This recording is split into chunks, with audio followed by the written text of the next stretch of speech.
The Downtown Rams podcast is brought to you by Rams On Demand, Seat Giant, Vibe 305, and RWO, Rams World Order. Now enjoy the show. Down the middle, to the end zone, caught by Brandon Cooks. Shoot your arrows. It's Pitts. Nickel Roby Coleman throws. Enzo caught, touchdown. Tyler Higbee. Cooper Kupp walks it out of the air and gives the Rams the lead. LaMarcus Joyner returns to the lineup with an interception in London. 35-30. Robert Woods, first down 20. 10-5. Touchdown. LA! No, it's Goff who keeps it. And Goff goes crashing into the end zone. Aaron Donald almost beat the football there and comes away with his third sack of the afternoon. Met immediately and sacked. Corey Littleton, have yourself a day. And he gets gobbled up. Savage has to eat it as Michael Brockers picks up the sack. He's decked by Ebu Tom. Picked off. Marcus Peters strutting his stump. Mark Barron the last 4 weeks has been a Pro Bowler. Oh, it's picked off on the play by John Johnson. After the throw, and we mentioned that is his 8th completed pass in his career. Cousins sacked. Ndamukong Suh. Of all the guys, it's the rookie John Franklin Myers who knocks it out of Cousins' right hand. Todd Gurley, 20, 10, Gurley for MVP. Welcome back, guys, to another Downtown Rams podcast. It's episode 178. I'm your host, Jake Ellenbogen. Joining me is Alexis Kraft, and of course, we have another draft season episode, and we're really excited because we're interviewing somebody that's already spoken, met with the Rams. He's going to talk a little bit about that. Malik Reed, edge rusher from Nevada. I know the Rams just got Clay Matthews, but this is definitely somebody that you are going to want to look out for. Rising up of draft boards, somebody that I think is really going to go higher than people think in this draft, and he's going to bring a lot to the table. He has incredible bend. He has an incredible quick first step, and I think, you talk about what the Rams have right now, I would definitely not mind throwing him in that rotation at edge. But without further ado, here is Malik Reed. All right, guys, joining us on the Downtown Rams podcast, Nevada edge rusher Malik Reed. How's it going, man? Thank you so much for taking the time out of your busy schedule to come on our show. Yeah, it's going good, man. I appreciate y'all for having me on. Of course, and to start this thing off, we kind of just want to ask a little bit about your story and how old were you when you started playing football? I started playing football when I was like maybe 4 or 5. My brother's 2 years older than me. He was playing in a county like football league, kind of like smaller, but they let me. I wasn't supposed to be playing at that age. I think I was 4. They ended up letting me play, so that's when I started playing. Yeah, and growing up, I mean, who would you say was your, favorite NFL player?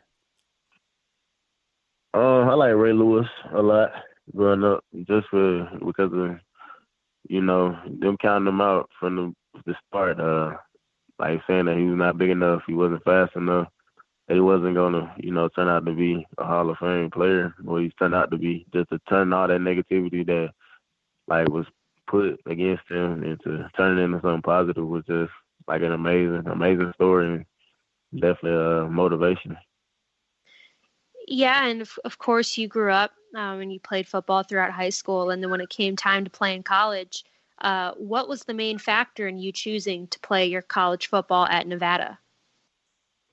Well, the cornerbacks coach, he is originally from Florida, and he went to school. He played at University of Alabama, and my high school head coach played at Alabama too, a few years apart.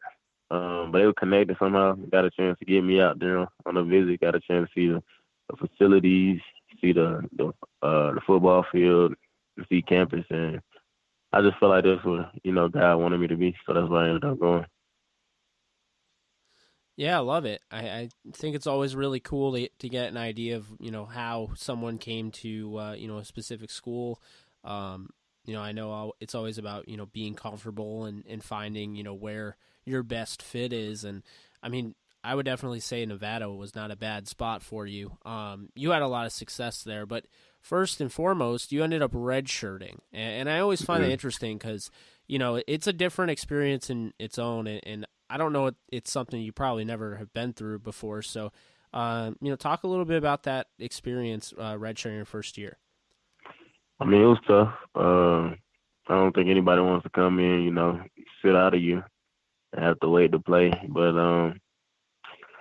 I kind of use it as motivation, use that year as a chance to get bigger, faster, and stronger, chance to go against the first team offense every day.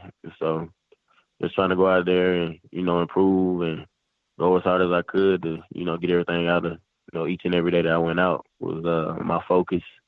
And it definitely helped me be a better person and a man.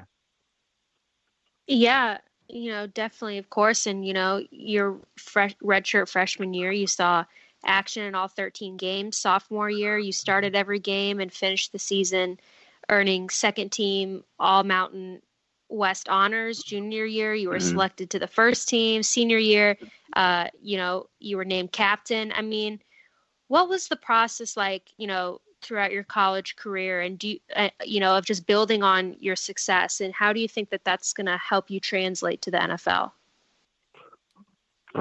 College, playing in Reno, I would say it's kind of like blue chip program, somewhere where you can, come and work as hard as possible to, make yourself a better player. And I feel like what you put into it, you get out of it. So I was fortunate enough to have like good seniors that were, had aspirations to play at the next level when I first came in. So I just took like little bits and pieces, like as far as how they practiced and just how they approached the game, and that helped me like tremendously. Things such as like your effort and energy out there on the field plays a big hand in, how productive you are out there on the field, and how you can affect the game, and continue to build on that and continue to grow.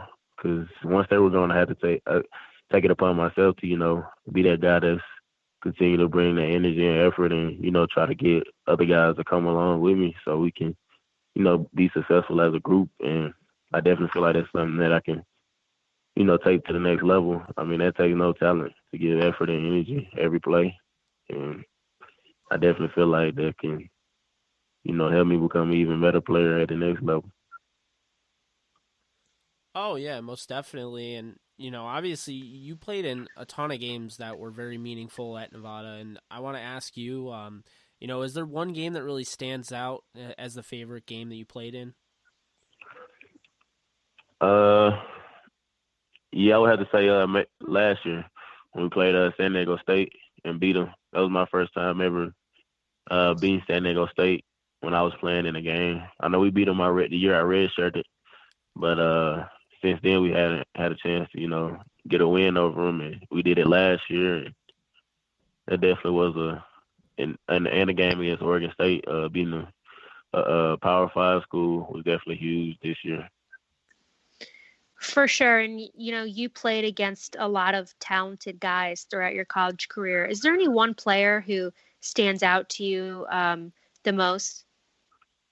I'd say Austin Corbett. I was fortunate enough to have him on my team. Last year he was drafted in the second round to the Browns, but just over the course of my career, being able to go out there and practice against a guy of that caliber, and being able to make each other better each and every day, and not even just like how great of a player he is, just how great of a person he is. Like, it's somebody I can still talk to today, and if I need help or advice or anything, I know he's right there, waiting to give it. Something that I just kind of want to ask you about is, what was your NFL PA Collegiate Bowl experience like? It was definitely a tremendous experience, to go out there and play in LA. It kind of rained a lot during that week, but getting the chance to stay in the Intercontinental downtown was amazing. Definitely a great hotel. Everything was, top notch. The way that they, had to set up. Playing and getting the opportunity to practice in the Rose Bowl, playing the Rose Bowl was a tremendous opportunity. And going against, some of the best players in the country was great as well. And seeing that, how you stack up against them and, still making plays out there. And the coaching experience that they had there was amazing.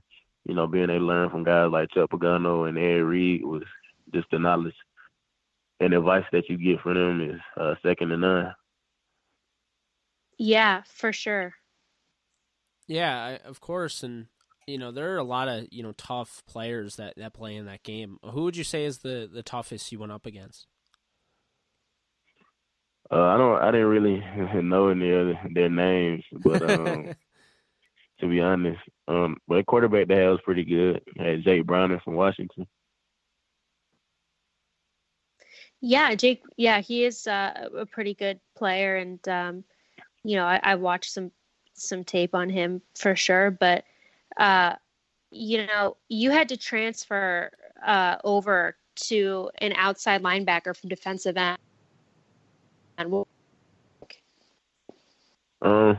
was, I would say, it was just all new. Like going into it, because I never played a position before. So in the spring, I was going into it with an open mind and willing and able to, learn the position, learn coverages, and just learn like the nuances of the position. And it started out kind of slow because I never did it before. But the more I did it each week, the more I learned, the more comfortable I got with it, the faster I started to play. And from the spring all the way up into my last game, I definitely feel like I did a good job and continue to get better up to that point. Yeah, Malik, you watch the tape, and it's unbelievable the bend you're able to get off the edge. How did you, find yourself be able to gain that much flexibility? I mean, like, what do you do to be that bendable? It's impressive. Yeah, it's something I guess that you like, just drills that you work on. Like we have a hoop that we run around and just like continue to stay on that and continue to try to, work on it and get better. It's something I guess that I kind of like feel once I'm like going around the hoop, being able to, try to get as low as possible while I'm going around it. So it's just something that I continue to try to work on and develop over time. Yeah, for sure. And definitely you can tell that you've been working hard. It shows in your gameplay. And, just, in your opinion, what is your biggest strength as a player? I feel like my biggest strength is my pass rush ability, my ability to get to the quarterback, like my effort and energy out there, and my football IQ. I feel like I have good instinct. Yeah, without a doubt. What would you say is the biggest area, you need to improve in?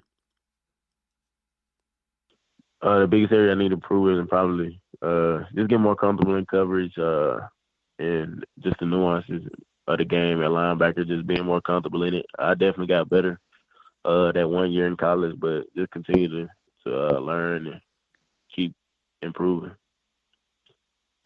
And this is just kind of like a fun question that we like to ask all of our defensive guys who come on the show. But, is there any quarterback that you most want to sack at the NFL level?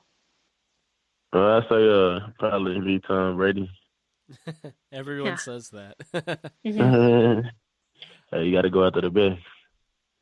Yeah, it makes sense. I mean, I think it's interesting because you all kind of have your eyes set on Tom Brady. I think we got one answer. It was for Dak Prescott or Russell Wilson because it'd be cool to bring them down. And I think someone said Michael Vick before because that would be a test. But I don't think that'd be pretty hard to do. Yeah.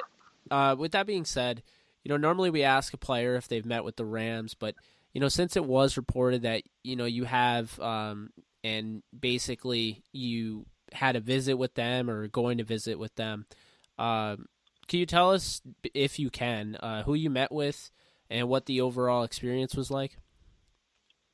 It was a great experience. I met with the defensive staff. So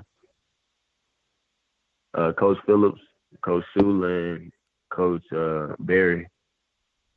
I got a chance, sit down with them and watch film and stuff like that. And it was definitely a tremendous experience, something that I didn't take for granted, and I soaked up everything that, we talked about, and it was definitely a great experience.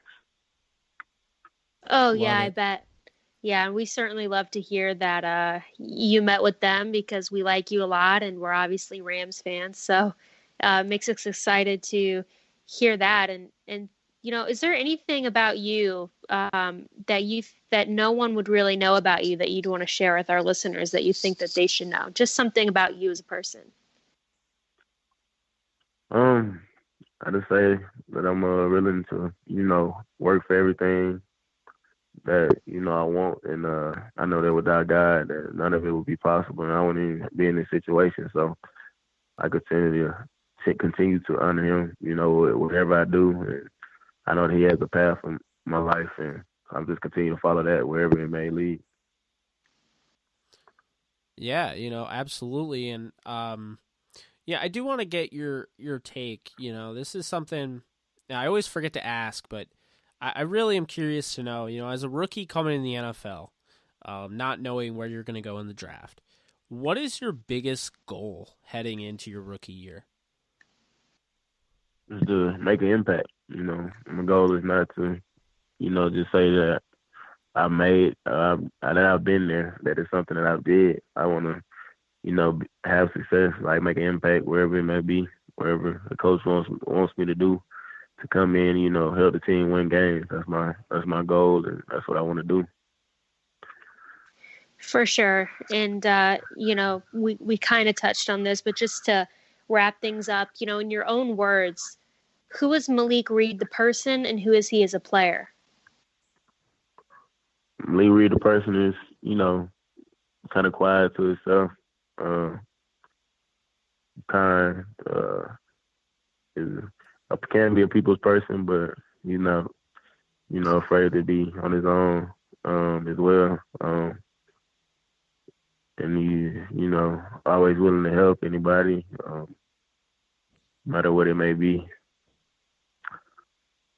And Malik Reed, the player, is just once I touch that field, it's going to seem like a switch flips. And I know he's aggressive. Wants to work for everything that, that's out there, and just want to have an impact on the game wherever it may be. You want to give it 110 every time you step on the field to, help the team be successful. Hey, that's exactly what we want to hear. I'm really excited for you. Obviously, we can see what you were doing at Nevada, but I think people are now really starting to catch up and see. I know, you met with the Rams and you met with some other teams, so that'll get your name obviously out there now that those reports are coming out. Hey, Malik, we really appreciate you taking the time. We wish you the best of luck. We'd love to stay in touch and would love to see you in Horns, but if not, obviously it's not really your choice, but, we'll be rooting for you either way. Yeah, thank you. I appreciate it. Thank you for your time. Y'all have a good one. Yeah, you too, Malik. Thanks so much. All right, thank you. I appreciate it. All right, guys. Hope you guys enjoyed. That was Malik Reed from Nevada, edge rusher. He really killed his pro day. There's been a lot of buzz coming his way, and it was reported by Josh Norris of Roto World that the Rams would be meeting with him, and it was cool to get his take on that meeting and get to know a little bit about him.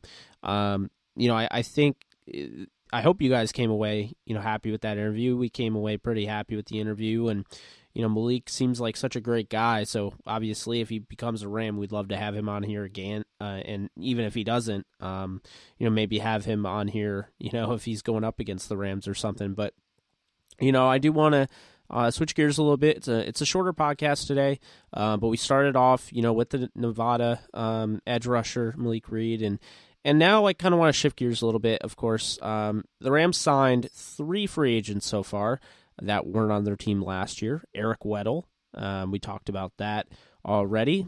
We had an entire live podcast about that. And then they signed backup quarterback Blake Bortles, and they just signed Clay Matthews, inside linebacker, outside linebacker, hybrid. He's had starting experience in both ends, so this will really be interesting to see what they do on that front. They signed him to a 2-year deal worth almost $17 million, but we haven't really gotten the full numbers yet. I imagine it's going to be very incentive loaded. He's 32 years old. He's honestly not played all that well as of recent, so maybe a change of scenery is what he needed. That's kind of where I kind of look at as far as the Rams. I think it's really telling, and people aren't talking enough about it, that Wade Phillips chose Clay Matthews, handpicked Clay Matthews, over guys like Shaquille Barrett and Shane Ray, who were available in free agency. Shaquille Barrett has signed, Shane Ray has not. They were both coached by Phillips, and Clay Matthews was not. So, take that for how you will, but I find that very interesting. I think that's the thing here that's not being talked about. But now you look at the Rams, you look at their depth, you see Clay Matthews, maybe pencil him in as a starter next to Dante Fowler. I would put Samson Ebukam at inside linebacker. Anybody that knows me, I've been clamoring for this move for a while, so I think it makes a lot of sense. Add that athleticism there. Obviously, it gives guys like Obadiah Okoronkwo, former 5th-round pick out of Oklahoma, and Trayvon Young from Louisville, and Justin Lawler from SMU more opportunities. I do think somebody like John Franklin Myers, who's played outside as a stand-up pass rusher, very limited amount, but he could kind of get mixed in there if they want to move him around a little bit. I think they have kind of an opportunity to kind of, fool around. Are they going to draft another guy in the draft? That I don't know. And if they do, Malik Reed is somebody, you heard him, watch film with Wade and the gang. So, he's definitely somebody that I would have my eye on if I'm a Rams fan. They met with some other guys, obviously, they met with the offensive lineman from Texas A&M. They met with Kareth White. So, and apparently they're really interested in the running back Devin Singletary out of FAU.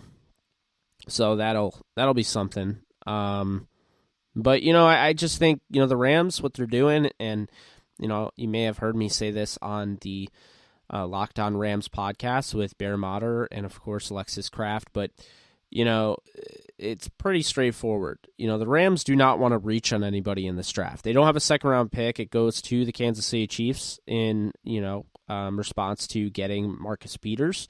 They don't have the third-round pick because it went to the Jaguars for Dante Fowler, and that's just kind of how I look at it. I think... the Rams could use a guy to fall, maybe like, Jeffrey Simmons.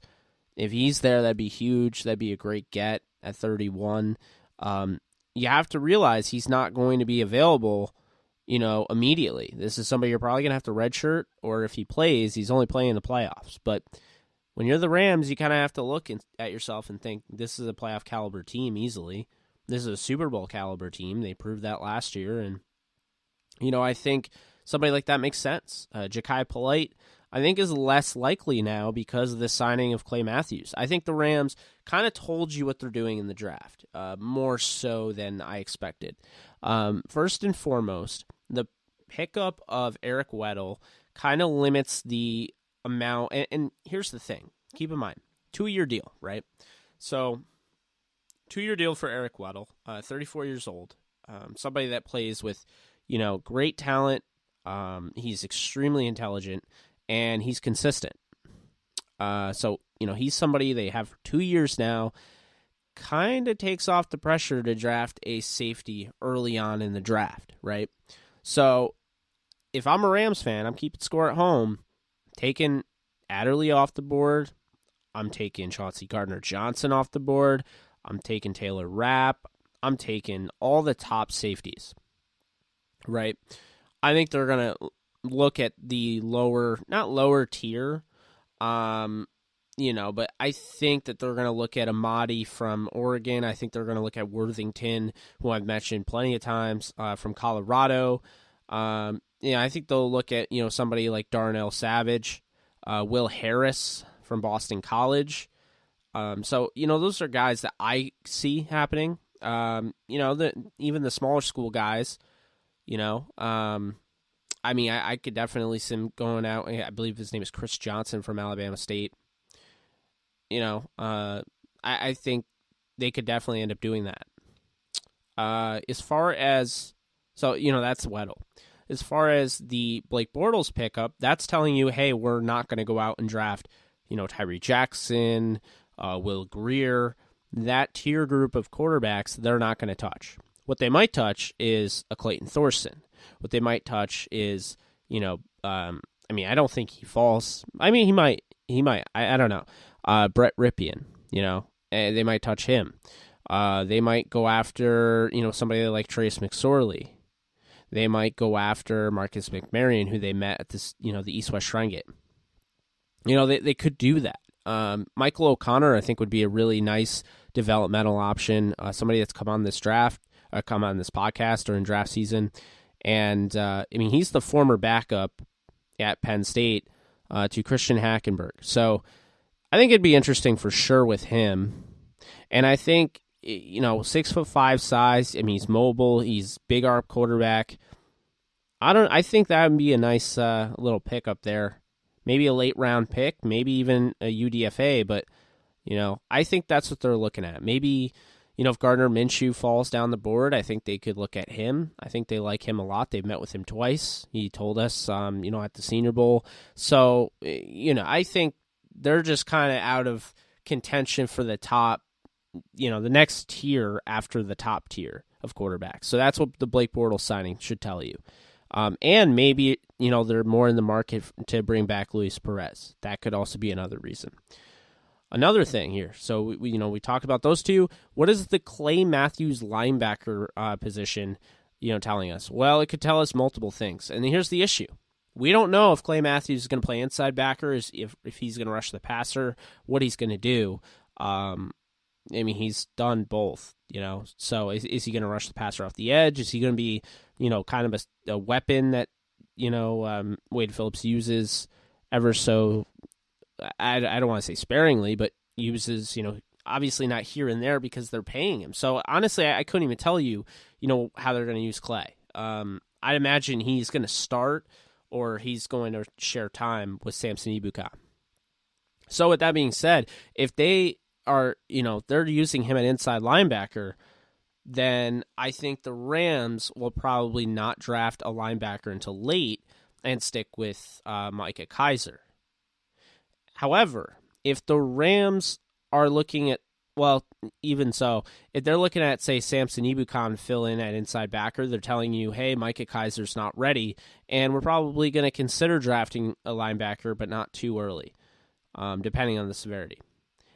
Outside linebacker, if that's what Clay is filling in, they're telling you, hey, we don't really like Ebukam long term. We don't see him fitting our needs, and we need to get some guy in here right now. And Clay Matthews, he's a 2-year deal as well. So we talk about these 2-year deals. Blake Bortles is a 1-year deal.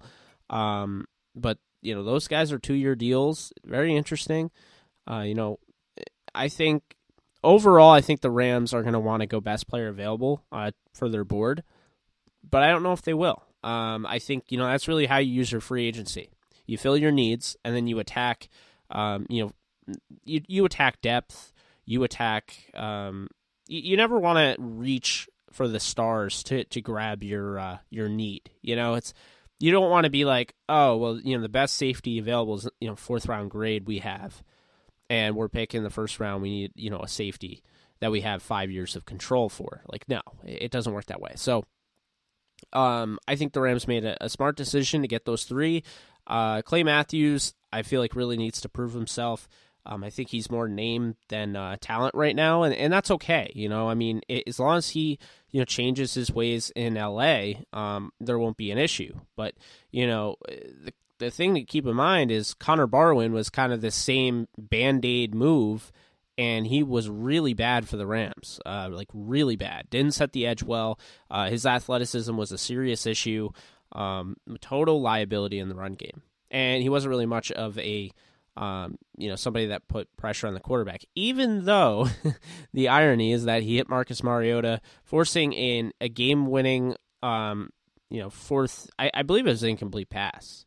He just hit him, and it was an incomplete pass, and that sent the Rams to the playoffs as the NFC West representative for the first time in a long time. So, the irony there, but that's kind of, how I see things playing out, and, that's why I kind of feel like somebody like Jeremiah Tauchu at 25 years old might have been a better option. Marcus Golden, who is signing, he signed with the Giants. He's back with James Betcher when he had 12.5 sacks in Arizona.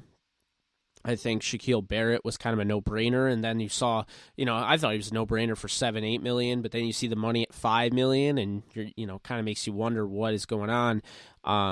But it is telling, going back to what I said earlier, it is telling, that Wade didn't want him. As far as it goes, I mean, really, the Rams, I think they can make one or two more moves. Malcolm Brown was actually, he signed an offer sheet with the Lions that.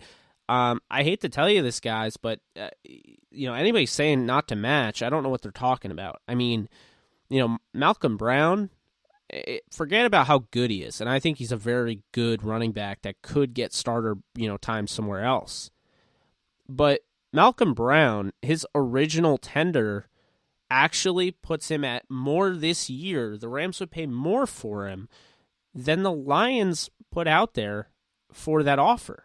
So it's a very strange offer where he signs an offer sheet that's essentially less than what the Rams would pay him, if he signs that tender. So kind of interesting there. He already signed the contract. It's an offer sheet, though. So the Rams have 5 days to match it. They have until Monday.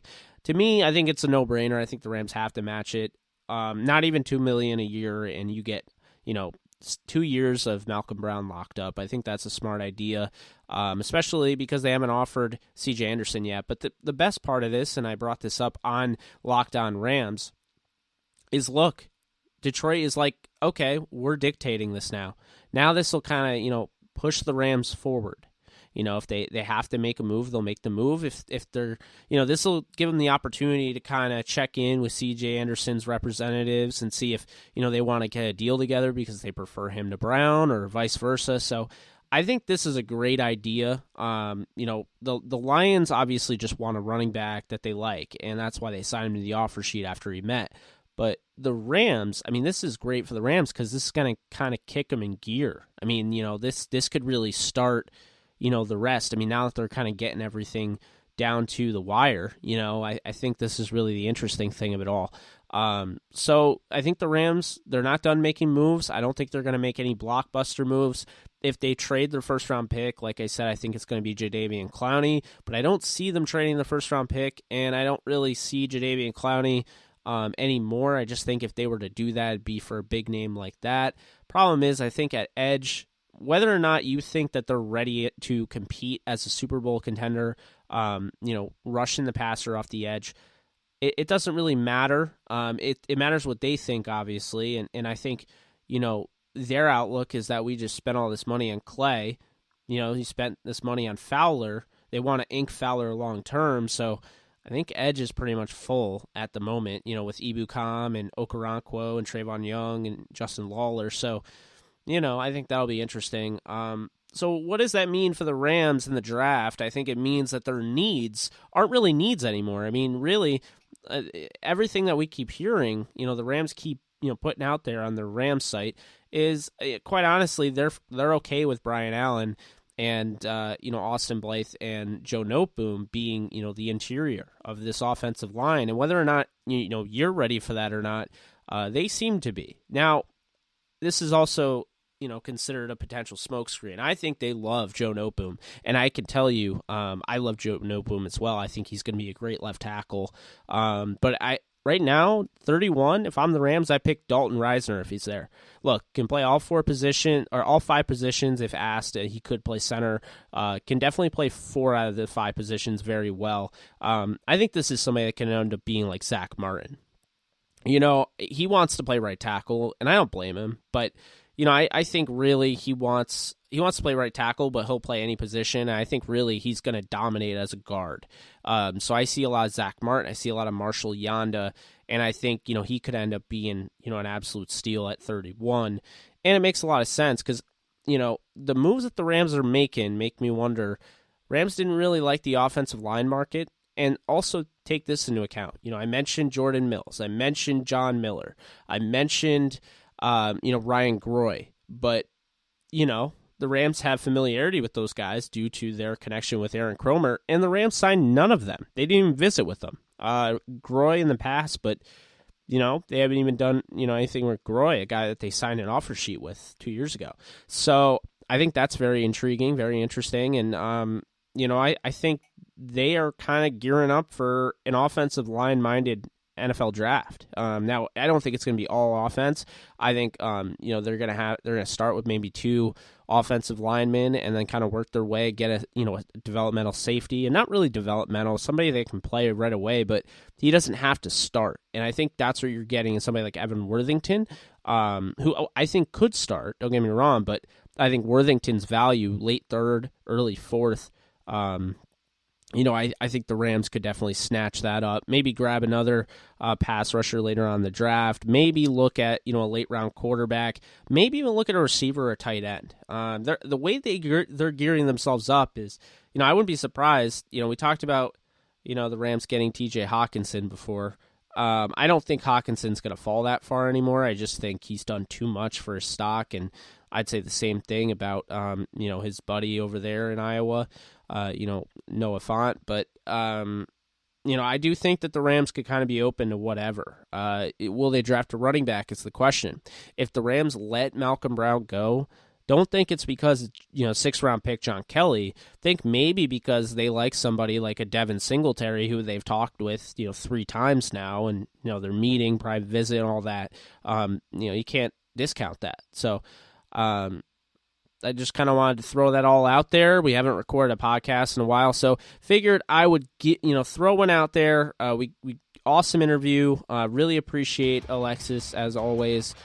Just kind of coming on here and throwing out my thoughts, and it's been a lot of fun doing these interviews. So we're not going to stop. We got plenty booked, and we'll have plenty more where that came from. So keep it right here for Downtown Rams for all your NFL draft. Interviews, your Rams coverage, and your podcast. If you like listening to Jake Ellenbogen and Alexis Kraft talk as well, you can find us also talking not just football on the Halftime Show, brought to you by Downtown Sports Network. Me, Jake Ellenbogen. I'm also any Kansas Jayhawk Rams fan that's listening to this. I will also be hosting the Downtown Jayhawks podcast in affiliation with Downtown Sports Network. So it's getting to be a lot of fun. We're excited for, this huge, not really, I won't say takeover, but this huge expansion. And I think it's going well so far. We're going to keep doing it. Appreciate you guys that listen to this show and listen to the other shows. You guys are the best. But until, next time, take care, and we'll talk to you soon.